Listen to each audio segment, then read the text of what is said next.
Well, you know. Over the keeper. Well, they'll try it once. Tommy Southey again. A super over.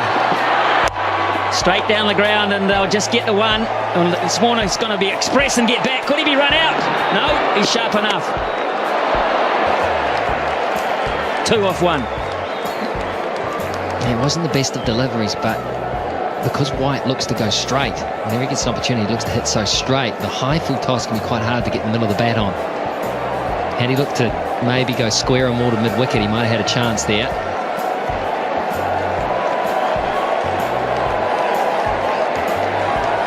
New Zealand will use Martin Guptill, Ross Taylor and Brendan McCullum when it's their turn to bat. It seems a long way away at this point. Here's Southey again. Just a single. Tim Southey. He's bowling a season's worth here.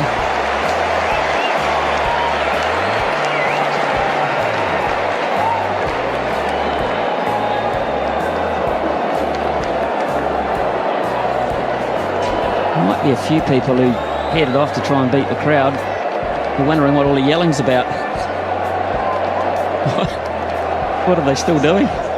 People that didn't know about the super over. Especially if you're one of the people that had to queue for half the game to get in. Imagine that, you're walking down the road saying, ha ha, I beat the crowd. I got my car out early. Pick up the paper tomorrow morning. But it's been a great crowd. 26,148. They got their money's worth. Here's Southey again. Warner on strike. Oh, Southey.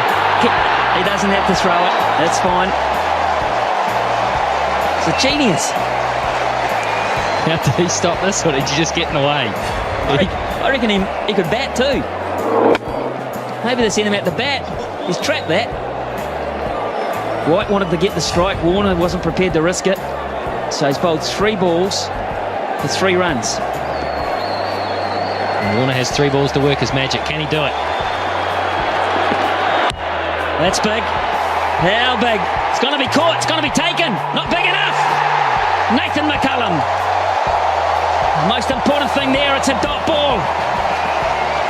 And Australia only have 1 wicket up their sleeve, but White gets on strike. It was close to his arc, but he toe-ended it. It was just too wide for him to get in the middle of the bat on it, and so it went up. It just floated up. Nathan McCullum, I tell you what, I don't care what the situation is, he does not drop those. He had his head, he was looking to place the ball around the park. He looked like he was cool, calm, and knew what he was doing. He was in form and he was hot. Anyway, that's all academic. Here's White. There's Tim Southey again too. Oh, my word. He runs him out. That would be the end of the innings. He didn't try. Hey, Tim Southey, how about this? How about that? But absolutely perfect. Well, is Brendan McCullum man of the match if New Zealand win? Of course he is. Or is Southey? Is Tim Southey?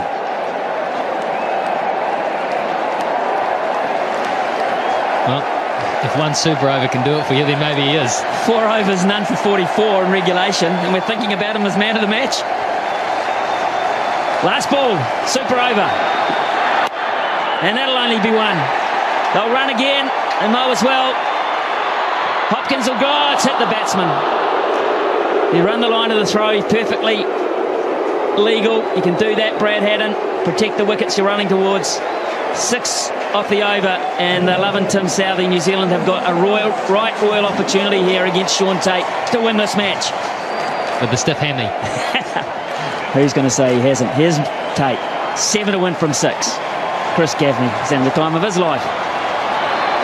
McCullum gets it behind point. It's going to have to scamper. That might have been close.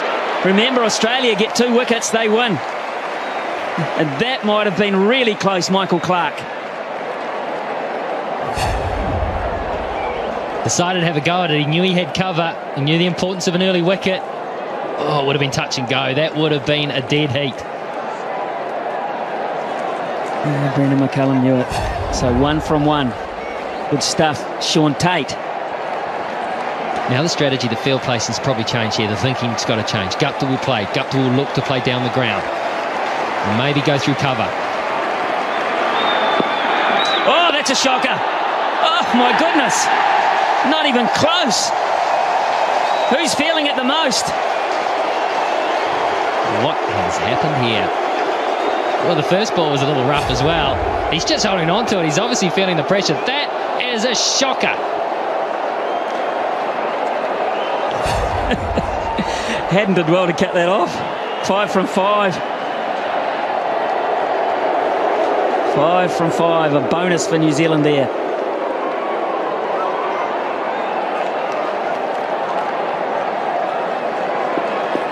And take the one. They can take a single. They've got McCullum at the other end, chumping at the bit to have another go. Here's Tate. What can he come up with here? That was wideish too. That might have pushed the boundaries. Clark again misses. Another run-out opportunity. And that was a crucial one. That would have been the make-up after the wide, because that would have been a wicket and it also would have been a dot ball. He had time too here, Clark, and he's the type of guy that normally hits.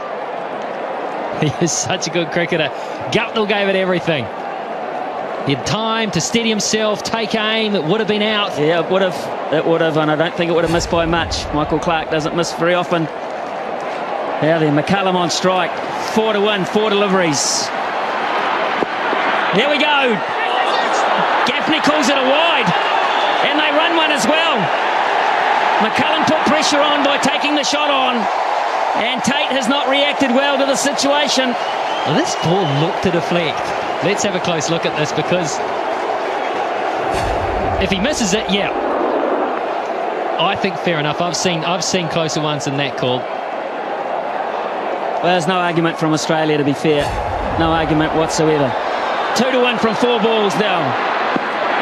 He gets it over the top away. New Zealand have won behind point. It's a ripper from Guptill. Tate couldn't handle it. Too much width, too much pressure. And New Zealand, well, they had it won once. They let it go, and they've won it again. What a day. Who would have thought that in that situation it would have been the Australians to get it